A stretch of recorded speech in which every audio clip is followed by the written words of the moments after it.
ज्याने माझ्या त्या घराच्या इथे प्रस्तावना केली, मी सुरुवातीला तुम्हाला सांगतो, मी माझ्या घरात त्यांना घेतलेलं नाही. ज्याला आपण खळं म्हणतो, तर माझं जरा बांधलेलं आहे व्यवस्थित. काही लोकांनी पाहिलं असेल, तिथेच बाहेर मी खुर्च्या मांडलेल्या होत्या, त्याच्यावरच ते बसले. घरात अजिबात प्रवेश नव्हता, हे तुम्हाला स्पष्ट सांगतो. अजिबात घरात माझ्या प्रवेश नव्हता.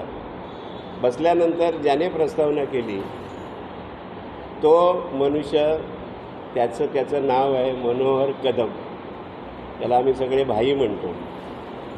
हे मनोहर कदम हे ट्रॉफिक पोलीसमध्ये होते आणि रिटायर झाले. ते रिटायर झाल्यावर त्यांची पेन्शन अडवली गेली. सर्व्हिस ज्या दिवशी फॉर्म भरला गेला आपल्या खासदारांचा, त्या दिवशी मी मुंबईवरून निघालेलो आहे आणि मी इकडे आलेलो आहे. तो ह्यांच्या प्रचाराला आलो का? ह्यांना तिकीट नंतर मिळाली. मग मी आलो तो मग आमच्या पक्षाच्या प्रचाराला आलो ना. एवढं करू नये जर चित्र असं, अर्थात ते कोण रंगवते काय रंगवते, तुम्ही पत्रकार आहात, तुम्ही सुज्ञ आहात, तुम्हाला त्यातून कळलं आहे. म्हणून हा खुलासा करावा. आणि तुमच्याकडे काही मनात शंका असेल की तुम्ही एवढं जरी म्हणालात तरी आमच्या मनात शंका आहे, तिच्या लोकांना मी काय सांगू का तुम्ही ह्यांना मतं देऊ नका, ती त्यांचीच माणसं होती. मी म्हटलं बाबा दादांना तुम्ही मतदान करा आणि त्यांना विजयी करा. जसं त्यांनी सिंधुदुर्गात काम केलं तसं रत्नागिरीत तुम्हाला करून दाखवतील. हे वाक्य मी बोललेलं. मी वाक्यातून मागे नाही येणार.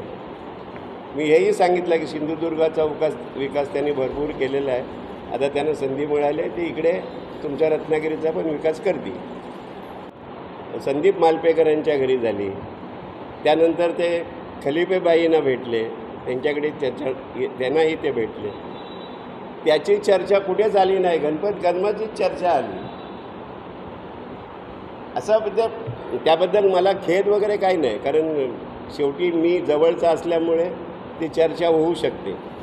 आणि निवडणुकीत तुम्हाला मदत करून उपकाराची फेड हे माझ्या तत्वात बसत नाही, कारण मी जिथे आहे तिथे कायम आहे. त्यामुळे परतफेड वगैरे दुसऱ्या मार्गाने होऊ शकेल. पण मतदान मी स्वतः तुम्हाला करणं किंवा मी आणखी कोणाला प्रचार करणं, अरे जाऊ दे रे आता कशाला सारखे सारखे तेच राणेसाहेबांना मतं टाकणं, हे कधीही माझ्या तोंडातून आलेलं नाही आणि येणार पण नाही. की या मतदारसंघात मी निवडणूक लढवतो आहे तुम्हाला माहिती आहे. मी उमेदवार आहे, तुम्ही माझे मतदार आहात. तुम्ही मतदान कोणाला करायचं तो तुमच्या मनाचा प्रश्न आहे. पण माझे मतदार म्हणून मी तुम्हाला भेटू शकतो. ही त्यांची वाक्य आहेत. त्याप्रमाणे ते मंगळवारी सकाळी 12:10 माझ्या घरी आले. घरी आल्यानंतर मी आमचे जे गावचे एक प्रमुख आहेत त्यांना सांगितलं तुम्ही स्वागत करा. त्यांनी त्यांचं स्वागत केलं, शाल वगैरे दिली, गुच्छ वगैरे दिला.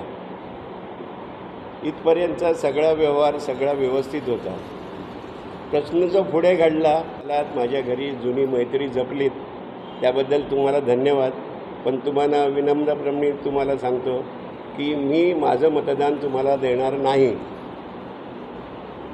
याची पाहिजे तर कॅसेट तुम्हाला मिळेल ज्याने कोणी केली असेल.